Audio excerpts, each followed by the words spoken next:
चरितं देवदेवस्य महादेवस्य पावनम् अपारं परमोदारं चतुर्वर्गस्य साधनम्।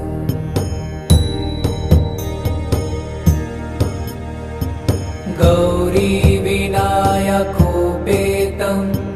पञ्चवक्त्रं त्रिनेत्रकं शिवं ध्यात्वा दशभुजं शिवरक्षां पठेन्नरः।